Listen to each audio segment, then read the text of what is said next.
Newest episode of Raising the Bar Live, where we talk all things employee benefits. And March is the month of non-traditional benefits. And this is my personal favorite non-traditional benefit. So it is my pleasure to have Rachel Fox, the Director of Business Development for the Sunny Day Fund, as my guest today. So thank you for joining me today. Thanks for having me. I'm excited to be with you. So I feel like a little bit like this is the month of the Sunny Day Fund at Altique, because our interview with Sid is going out this month. So people will get all kinds of perspective about the Sunny Day Fund and financial wellness. Yes. And I have heard more about financial wellness from employers in the last year and a half than probably the entire rest of my career combined. I'm assuming your experience is the same. Yeah, it's top of mind for people. I think it's always nice to remind people that, the fundamental relationship between employee and employer is financial. They're not just volunteers, they're working there for money. So especially the younger generations, I think, are coming in and really leaning more heavily on employers for financial resources.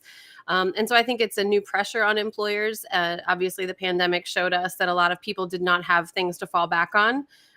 Should the unpredictable happen. And so it's really about just encouraging people to think about their financial stability and what actions they can take now to make next year better than this year. I have this theory. It's not very well worked out in my head yet, so bear with me. But I have this theory that as the population of the United States and the world really, but as communities grow larger, that some of the community structures are falling away, and that employers, or at least forward-thinking employers, are building back those communities in their work site. Do you see that? Yeah, because I think that there are, there are certain communities who I think need more resources and more help. So that's an opportunity for employers to really differentiate themselves. If they want that pool of candidates to work for them, they've got to show them that their concerns are important and top of mind and address them where they are. So I think not just generationally, but I think also just where people are living and there's different concerns that people have. So nobody's a monolith. We have to really be diversified in our approach to appealing to the masses, especially because there's such a problem with attrition and turnover, and a lot of employers are really struggling with that. So some recent things like the Secure Act 2.0 that was passed, which was really the first piece of federal legislation around emergency savings. It didn't really mandate anything for emergency savings. It just really enabled some options there. So it creates a competitive lane for employers who really want to be proactive and see this as a way to differentiate themselves as an employer of choice for those employees who really are feeling financial stress, that we can give them more assets and resources that they wouldn't have if they weren't an employee here. So for people that don't know what the Sunny Day Fund is, and we are going to get in it, the Sunny Day Fund is a way to help an employee create emergency savings, because so many people don't have it. I think the statistic is that almost 80% of the population cannot cover an unexpected $400 expense. So a way for emergency savings, but it's called the Sunny Day Fund so that you can save for fun stuff too. Yeah, I think that the motivation to save should not just be motivated by the fear of the doom and gloom of a rainy day fund. Like, certainly everybody needs to have a rainy day fund because unexpected things happen. And a key pillar of financial stability is being able to withstand those unexpected financial shocks without resorting to debt solutions. Because that's what happens, right? If we don't have that money, if I'm a paycheck to paycheck worker, which by definition means I run out of my paycheck before the next paycheck comes. So I'm not accumulating savings, I'm not accumulating wealth. And if something happens, a car repair, my hot water heater blows up, like whatever happens, if I don't have the money to handle that, then all I'm presented with are debt solutions, which end up costing me a lot more in the long run. And I'm the very person who can't afford that. So I think that we're just trying to swing the pendulum away from debt resources and back towards just good old savings. Just have something to be able to withstand the unexpected, as well as accomplishing aspirational goals that might be challenging for some people to know the how behind unlocking how to accomplish those things. So I think the Sunny Day Fund does a very good job of taking the idea and then helping people using, psychology-backed science, like actual science, to gamify that and make it fun and allow people to see what the reward is. Yeah, I Accurate? think that we have to create a pathway so that it's easy for people to do this. I think that for far too long, employers have kind of been outsourcing this, right? Just like, oh, here's some financial literacy, do this, this, and this. Okay, now go do it. Okay, like go do it. And it's like the onus is still put on them to actually take the action step, which is difficult for a lot of people, because the opportunity to kind of create that happening is different from one person to another. And then we also need the motivation. I think, you've seen what the bank account interest rates are. I mean, they're getting like 0.0 nothing percent in their savings Mhm. account. That does So not why? motivate people to do anything. Yeah. So the hassle of kind of going down and opening a savings account and then not really earning any interest on it is not appealing to a lot of people. So, and we still have, if you go to any city, there's still a lot of people using check cashing facilities all over the place. Mhm. So there are lots of problems that we can solve, that we can make access to some of these things easier and tear down some financial barriers and engage more people in the savings process. And I think one of the things that doesn't get talked about a lot is Mhm. that if you have a very small amount of money to start savings, many banks will turn you away. Like people don't have a place to go, even if they were inclined. Right. And so that's the problem with a lot of employers like, well, why can't my employees just do split direct deposit? Like just have them go do split direct deposit. And so the problem with that I think is twofold. Like one is again opportunity. So I think that just to again outsource that and tell employees, oh, just go down to the bank and take your 3 to 5 years of tax returns and pass the background check and the credit check and already have that $500 minimum saved up. Like already have that all Eh, for your 0.02% interest Yeah. rate. People are like, what am I doing Why am this I for? bothering? Yeah. And then I also think just, from a DEI aspect, the opportunity is not always the same for people. I think there are a lot of government programs now that are encouraging employers to, hire people that have come out of the correctional system. And Mhm. there's a lot of challenges for people who, again, are struggling. So this is an opportunity for employers to provide solutions that they wouldn't have on their own. And that's something that we're really happy about with Sunny Day Fund. Like we don't do credit checks, we don't have minimums, we don't have penalties. So we're really trying to tear down a lot of those financial barriers that have probably kept people from taking advantage of that. And on top of the lack of motivation with the paltry interest rates, that's another thing that we can solve for. What do you find that that opening a sunny day fund and allowing people to save that way cannibalizes 401k participation? What a great question, because that is something that is a concern for employers. There's like almost half of Americans don't even have access to a retirement account at their place of employment. And of course, we know that if people are not saving through their paycheck, they're likely not saving effectively on a consistent basis. So the magic of payroll deduction really unlocks a lot of opportunities for people. But even for those employers who do have retirement account savings as an option, a lot of times their participation there is not what they want it to be. So again, it can almost come off as tone deaf to somebody who's living paycheck to paycheck, making $16 an hour to say, oh, just put this money away for 30 years from now. Don't worry that you can't afford your groceries this week. This is what you need to be doing. When the short term immediate needs are really dire for a big population of the workforce. And this addresses that. So we kind of engage them in the savings process. Like, look at us as the gateway to payroll deducted savings and get them engaged in the savings habit and the behavior. It doesn't matter how much they're putting away. Like, don't get caught up in the numbers. It's about engaging The in the habit. behavior and starting it. Yeah, it could be $5, $10. That's better than $0. So just start there. Start small. Once they make their first withdrawal, they typically go back in and increase their contribution because now it's realistic. It's not hypothetical anymore. And now they see it start to snowball. And the light bulb has gone off that, like, I can earn interest. I don't just have to pay interest, right? So Mhm. once we kind of see that they're developing a significant balance in their emergency fund and in their sunny day fund, we'll have that conversation with them about, hey, it looks like you're covered for emergencies. Let's start diverting a little bit more of this into the 401k so that we can kind of take care of the long term as well as the short term. So we engage people in those conversations, get people engaged into the savings process who really have disconnected from it because they didn't have any funds and it was hard for them. So we can kind of get people started. Do you find that the more traditional employees, as well as people that have less access to banking, participate at the same rate? Do you see any difference there?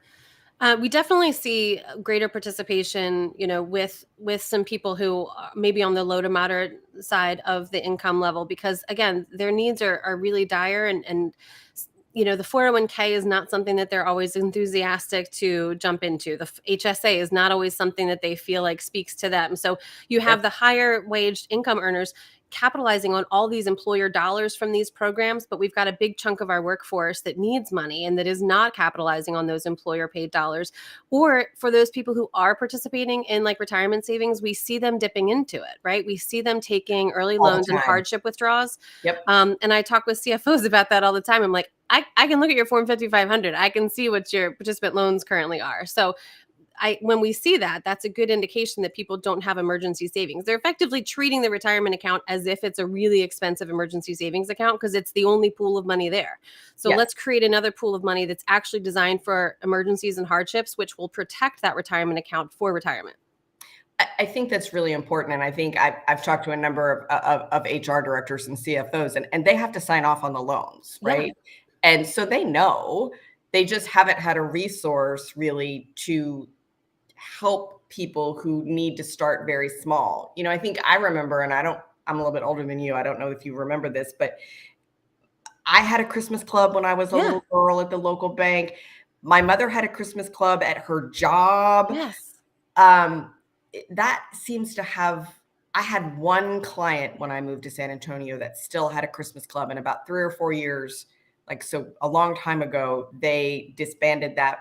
But this seems to almost be a kind of, from an understanding perspective, it seems to function in a similar way. Yeah, it's the same concept of like, instead of putting something on the credit card and then paying it off later, which ends up costing you more, just save up for it ahead of time. And then you actually have money to go out and buy it, and it costs what it costs instead of costing you that plus interest and everything else.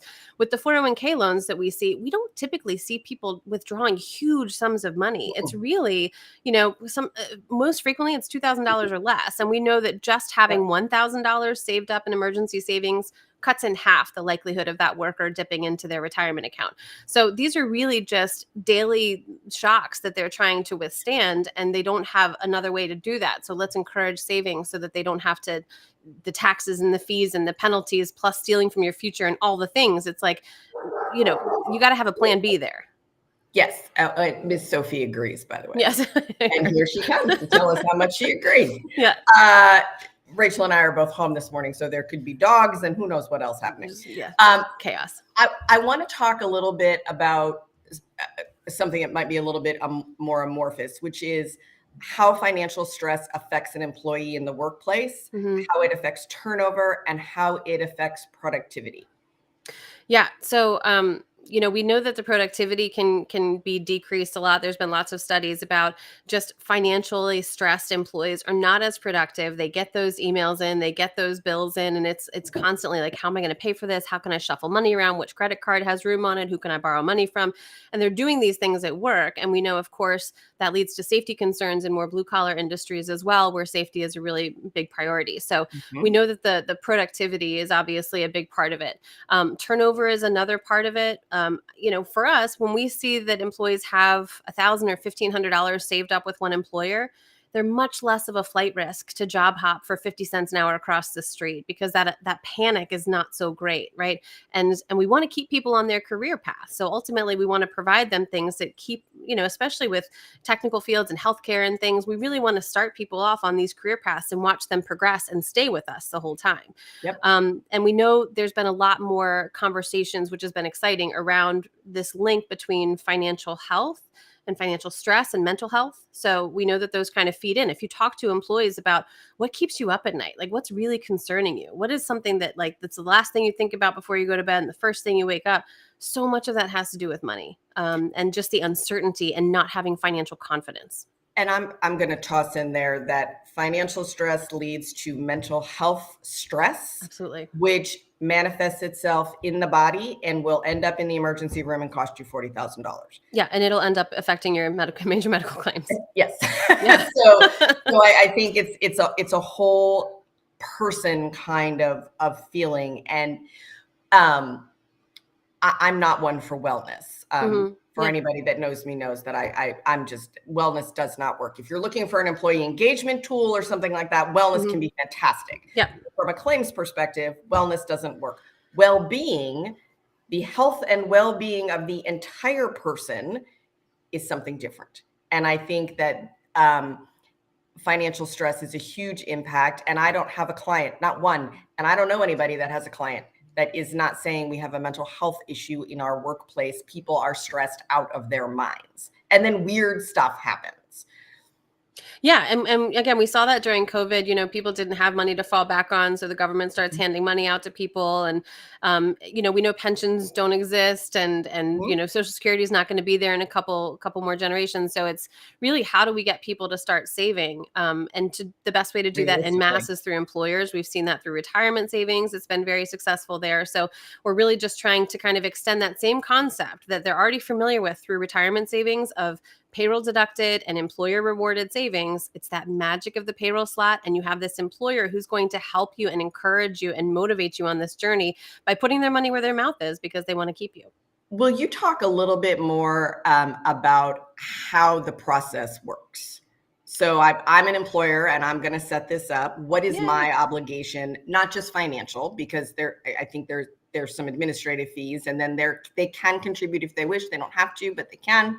And talk a little bit about how that works. Yeah. So the big magic for what we do is having the employer match there. So our employer match is a little bit different. A lot of people are familiar with that term through retirement savings, which are typically more based on a contribution match. Because this is a liquid asset and there's no qualified withdrawals, people can withdraw this money for any reason. They don't have to check a box. It doesn't have to fall into this category of approved whatevers. It's really tempting for a lot of people to be like, "Oh, I've got $500. I'm going to go buy some shoes." It's like, well, let's wait a second. So we have all these kind of behavioral finance principles within the app, and we have a really intentional withdrawal process to help hold people true to their savings goals. So the employer match is really important to motivate people to keep that money there. So the way our match works, instead of a contribution match dollar for dollar, we're really asking the employer to subsidize the interest rate on this savings account. And that can be whatever number they want it to be, right? The beauty of this is it's not an insurance policy where here it is what it is what it is. It costs what it costs. Like we can really, there's lots of variables in there and we can structure it to exactly what the employer wants. And we typically, because we are an out of plan option, we sit outside of ERISA, we can have different pools of employees and reward them differently. So for example, we might take the hourly population at an employer and ask the employer to reward them much more aggressively with something like a 10% interest rate per quarter. So you multiply that out, it's turned down to like a 46.4% APY versus their split direct deposit at the bank, which is paying 0.02%, right? So we can see how this is going to motivate some new behaviors. We have to motivate people to adopt behaviors they've never done before. These are people who have never been able to successfully accumulate wealth and savings. So we're asking them to engage in a new behavior that needs to be motivated. But they're able to contribute a little bit less as well because they don't have a whole lot of expendable income. So if I'm asking them to contribute $10 or $20 a paycheck, yes, the employer paying 10% per quarter is not going to set you back too much. The managers or the salaried people, we want to incentivize them too, but maybe at like 3 or 4% per quarter. Okay.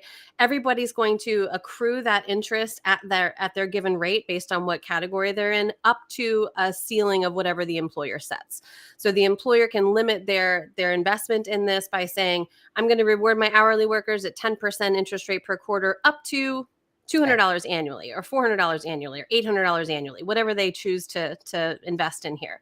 But sometimes instead of increasing your 401k by one more percentage point, when like don't put more into the leaky bucket, let's actually stop the leak by taking a little bit of that money and putting it towards an emergency savings program.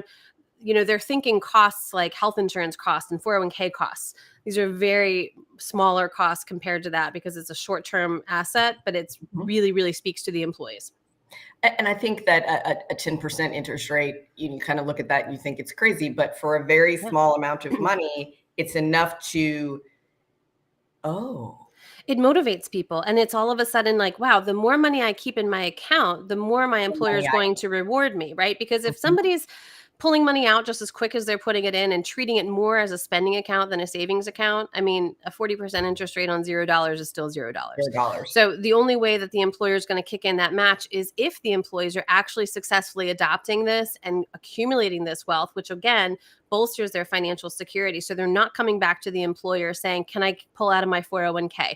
Can I do this earned wage access or get an advance on my paycheck, which just reduces next paycheck. So it's just kicking the can down the road. None of that builds financial stability. That makes me crazy. I mean, I understand the need for it, but I'm going to get my paycheck in that. I'm just like, oh my It just kicks the can down the road. Again, the need is so great that people's ears perk up and they're like, "Oh, I've already worked 3 days this week. I can go ahead and get that money." You can, but God. how is that going to make tomorrow better than today? Right? What are Mhm. we actually doing? Are we adopting financial solutions today that are making people more resilient and more sustainable in the long run? And it's all just feeding that immediate need, that immediate panic, like I need. And Yep. instead of doing that, let's actually create something that's going to make next year just a lot easier. One of the things that I really like about how you have this set up is that I can create goals in the platform, right? Mm, So I'm not just saving for a the doom and gloom. rainy day. I Yeah. can save for Christmas, right? I can create my own little Christmas club if I want, even though that isn't necessarily the goal. I can create a fund to go on vacation with the family, Yep. not have to be too so concerned with what it costs because I've already paid all or a bulk of it before I go. How do people respond to that? And how often do you see that used? We see it all the time. So we're always going to, like, every sunny day fund comes with a rainy day fund, right? Like, you're going to have a pre-populated emergency fund goal in there the first time an employee logs into their sunny day fund to determine what they want their contribution amount to be and that sort of thing. But we also want to speak to, what are your dreams and what are your goals and what's missing from your life and what would you really like to accomplish that's always taken money that you don't have? Let's find a way that we can save up to that. So each paycheck you see that progress bar getting closer and closer to that goal amount, and that gives them confidence that I have a way, I have a method now of how I can bring good things into my life, because I think so many paycheck to paycheck workers just disengage because they're like, that's never going to be my life. I'm never going to have that. I got to save up for a security deposit for my own place. I got to save up for a car payment. I got to save up for a vacation. I got to save up for Christmas. Like, my kid's never going to get that gaming system for Christmas. That's never going to be me. But that's always because I can't afford to put it on my credit card, right? That's the only way that I can do it if I don't have a way to save up. So the payroll deduction makes it a little bit more out of sight, out of mind, because we can automate it. And I don't Mhm. have to intentionally ask them to peel dollars out of their fist after they've already gotten their paycheck and put it over into this cookie jar and pretend like they're not going to touch it. The cookie jar that's earning 0.0 nothing percent interest. So this automates it and really paints a vision for them to have intent with their money. And all of a sudden they adopt a lot more discipline around that, because it's like, oh, I don't want to pull out of my vacation fund for this new For this. shoes or my jacket or my Super Bowl bet or whatever impulsive Yeah. thing I want money for. They have to intentionally go and pull it out of one of these things. And it's like, oh, I kind of want all of those things. So it really engages them back in the decision-making process without requiring tons of financial literacy. Like, financial literacy is great, but again, it People has don't this, care. if they don't have dollars to talk about, they're like, this conversation does not apply to me. So Yep. once we actually engage them in the process and they start saving, that's the time to engage them in, like, what did you want to do with this? And now they're engaged because it's not hypothetical. They actually have dollars and they're like, oh, what should I be doing with this? I don't know. It's the first time I've actually had dollars. It's pretty exciting. And so then all of a sudden people get excited about it. Where if you introduce the financial literacy, again, we're aligned with all the goals on that. We want people to accomplish those things, but we typically see, like, single digit participation in a lot of those at companies, where we're, having about 50% plus participation, because this is something that speaks to employees. And again, they're used to shipping off all this money to insurance companies, right? Never to be seen again unless they get, like, super lucky and break their leg. So this is going to be something where they get all their money back and there's no fees for them. And, like, this is just, it's for you. It's not going to anybody else. Yeah, I Yeah. think that's really important. I also think that there's probably a portion of the population that once they set that, they have forgotten. They do. And we have some savers on our website that you can see on LinkedIn and stuff, where we've kind of gotten some testimonials for savers, and they say that. They're like, I know I should be engaged, but sometimes I do just set it and forget it. And then something happened and I was like, oh yeah, I've got that Oh, sunny day fund. And then they log in, they're like, ooh, I've got some money in there. Which is great, because that's the beauty of automating it, is that you Mhm. don't have to intentionally be focused on it every single time. But when that panic hits, you know that you've got a way to cover it. And all of a sudden, all of that's diffused. I think that is not to be underestimated. Yeah. Yeah, I mean, I use my own sunny day fund for, like, random things that, my husband's always like, "What are we saving for now?" And it's just, I mean, it's fun stuff. Like, it's a pool table and, like, whatever. Yeah. But these are things that I want to save up for, because fundamentally I don't believe in incurring debt to bring good things into your life. I think that even paycheck to paycheck workers, everybody wants to bring good things into their life. Everybody wants to treat themselves. Everybody wants to be excited about something.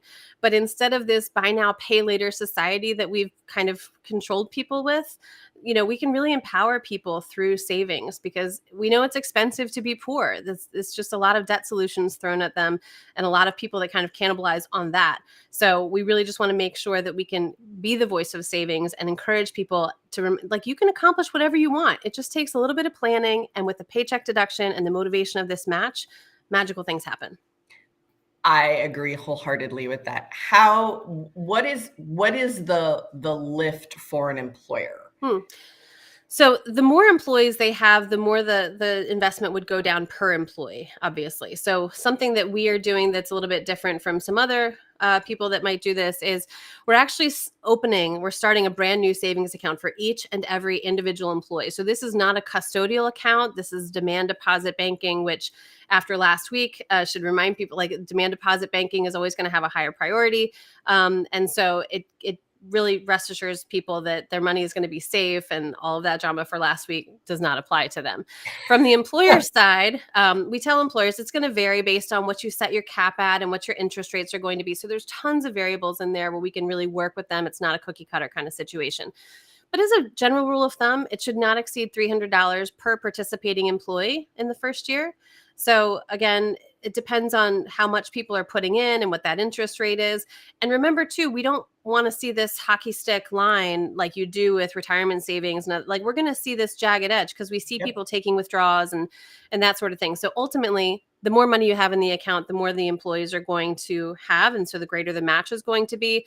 But as those withdrawals come out, that's going to reduce the employer contribution as well. But we're always going to set that cap. So if they've got a $400 cap versus a $200 cap, their annual is going to be higher. The vast majority of this investment is going back to their workforce in that form of the match. So it's a sneaky way to get people to pay their employees more money. And it is a fringe benefit at this point. So it's just something that the employees can set their deduction amount through their payroll, and they can change that through the app. So they're not knocking on HR's door for a lot of the implementation of this.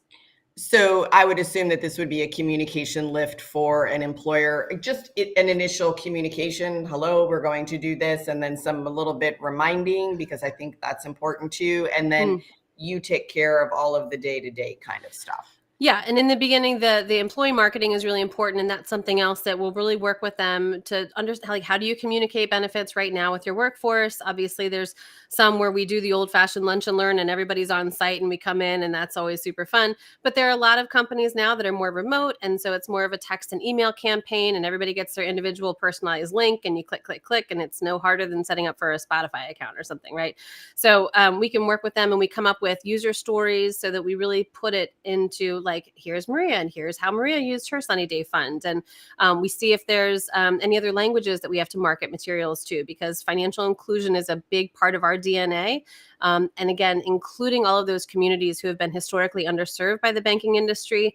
If we want a benefit to resonate with a specific population within the workforce, we have to know that we are intentionally bringing this to them. We have to have it in a language that they understand. We have to have it in user stories that resonate with them. And it has to, that's the magic of it. But half the trouble with benefits is just communicating to people, this is what it's all about. But I think a lot of people haven't had good news at open enrollment. They're not used to always getting good news at open enrollment. So it's nice to bring in a little sunshine and something that's, again, targeted specifically to frontline workers, as opposed to all the people that are taking advantage of the 401k and the HSA. Yeah. And I would also assume that you would do this not at open enrollment. It's nice to not do it at open enrollment, just so that it has its own time in the sun. And then we can bring in that sunny message. And it's a post-tax program. It doesn't have to be linked to open enrollment. And sometimes the messages can get muddled if there's too much going on. It's like drinking from a fire hose. So I think little bite-sized nuggets of information is good. It can certainly come in at open enrollment time, but it's nice when it's off open enrollment, so that it's not information overload for the employees, and they can really digest this and get excited and understand, because it's a different concept. This is a brand new emerging market. It didn't exist a few years ago. So we're really leading the charge in this emerging market. We're based in DC. We're working with lawmakers to really craft where the future of the market's going to go. We help to have the Secure Act and the emergency savings portion of it that was in there, but we're working with lawmakers now to introduce future bills that should be out this year that further refine the market. That is fantastic. If people want to find you, where do they find you? So I'm on LinkedIn occasionally, so you can always find me a little shiny on LinkedIn. So you can always find me on LinkedIn. Our website is sunnydayfund.com. So there's lots of information there. Sunny Day Fund's LinkedIn page also, again, has a lot of those user testimonies and things like that, client webinars, and we're doing monthly webinars. So there's lots more information that benefit brokers and employers can learn from that. And then you can always email me directly, rachel.fox@sunnydayfund.com. And if there's one thing that you want employers to take away from our chat today, what is it? Just to really, again, this is creating a competitive lane for employers. Do you have to do this? No. But if you're seeing retention struggles, if you're seeing financial wellness struggles where people are kind of coming and asking for advances on paychecks and pulling from the 401ks and leaving to go for 50 cents an hour more across the street, this is a solution that can remedy a lot of those pain points that employers are feeling. Yes, it's new. Yes, it's different. Yes, you don't have a line item in the budget for it, but I promise we'll be able to find some money because you're not maximizing that 401k budget, or maybe you've got a DEI budget, or there's all kinds of places that we can go to find a way to make this feasible, because this is something that the workforce really needs, and it'll resonate with the frontline workers. And I think we'll leave it there today. Thank you for joining us, everyone, and we'll see you next time. Have a sunny